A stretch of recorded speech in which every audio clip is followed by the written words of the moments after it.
In the silence between words, we often find the deepest truths. Let me share one such truth with you through this poem.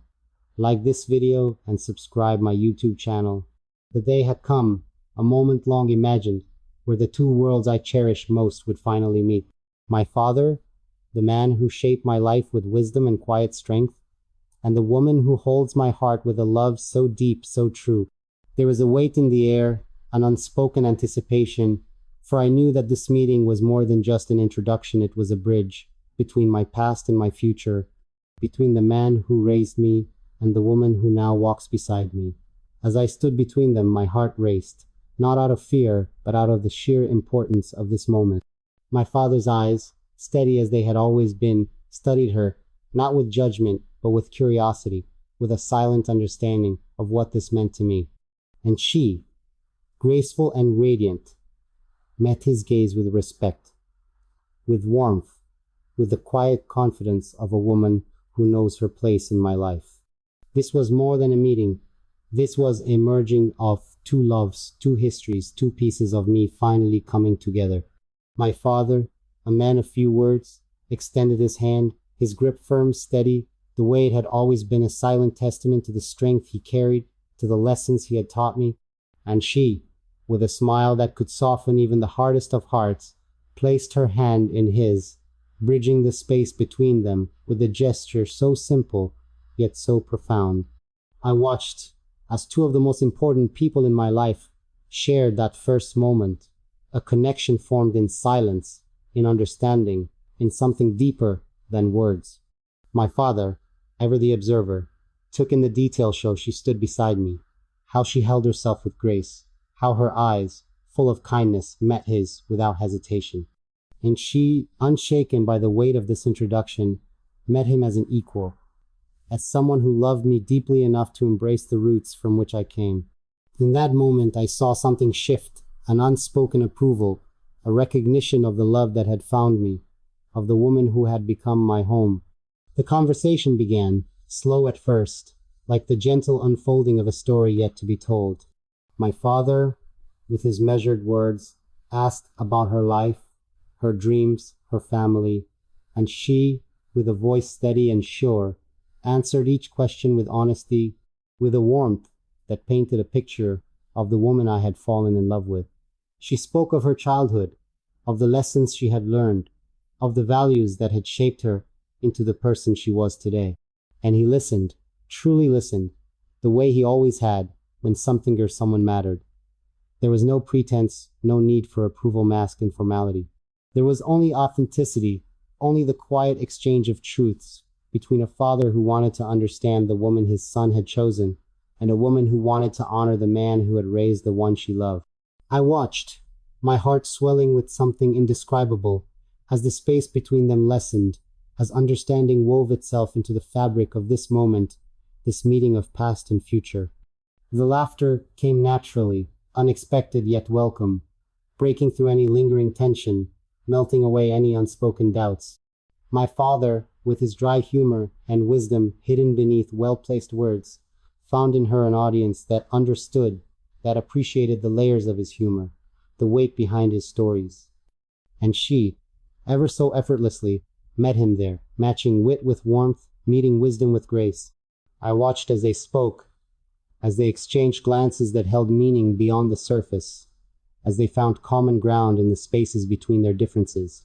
It was a beautiful thing to see two people who meant so much to me connect, not just because they had to, but because they wanted to. My father saw in her the woman who made me better, who made me whole, who stood beside me not just in the easy moments, but in the difficult ones.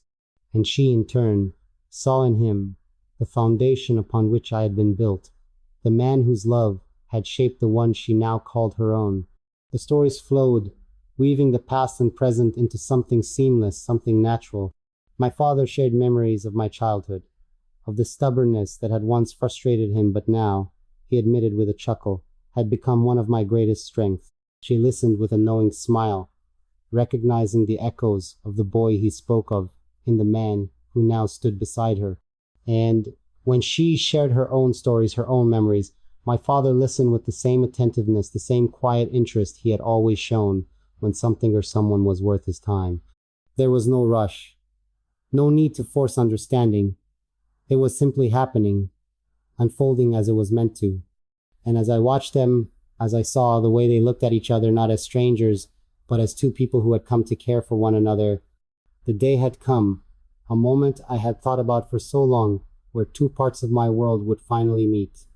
My father, the man who shaped my life with his wisdom, his guidance, and his quiet but unwavering love, and my girlfriend, the woman who had taken my heart in her hands and treated it as if it were the most precious thing in the world.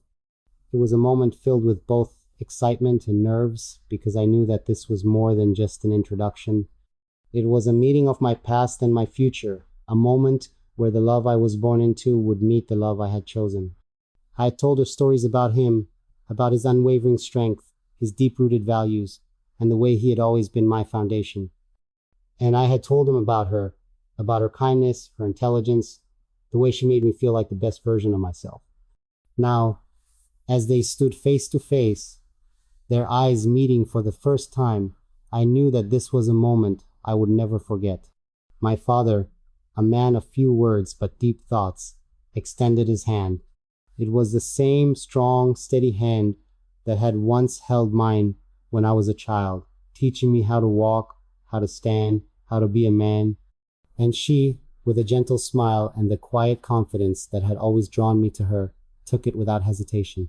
That handshake, firm yet respectful, felt like more than just a greeting. It was a bridge being built between two of the most important people in my life. There was a brief silence after, the kind that holds meaning, that carries weight. My father, ever the observer, studied her not with judgment, but with curiosity, with the quiet consideration of a man who understood the significance of this moment. And she met his gaze without fear, without pretense, but with the kind of warmth that made people feel seen. I exhaled, not realizing until then that I had been holding my breath, because in that simple exchange, I saw something shift. The conversation began slowly, like the first few notes of a song waiting to build into something more. My father, measured and thoughtful, asked her about her life, her work, the things that made her who she was. And she, steady and open, answered with grace, with honesty, with a kind of sincerity that had always been at the heart of who she was. She spoke of her dreams, of her childhood, of the values that had shaped her into the woman she had become. And he listened, not just out of politeness, but truly listened, the way he always did when something mattered. I watched as they spoke, as their words wove together a tapestry of understanding, as they began to find common ground in the spaces between their differences. My father, who had always been cautious with his words, asked her about her ambitions, and she answered with a quiet passion that made even the simplest dreams feel grand. And in his eyes, I saw something softened, perhaps, a recognition, a quiet approval, an understanding that the woman before him was someone truly special. Then came the stories, the ones that carried the weight of history.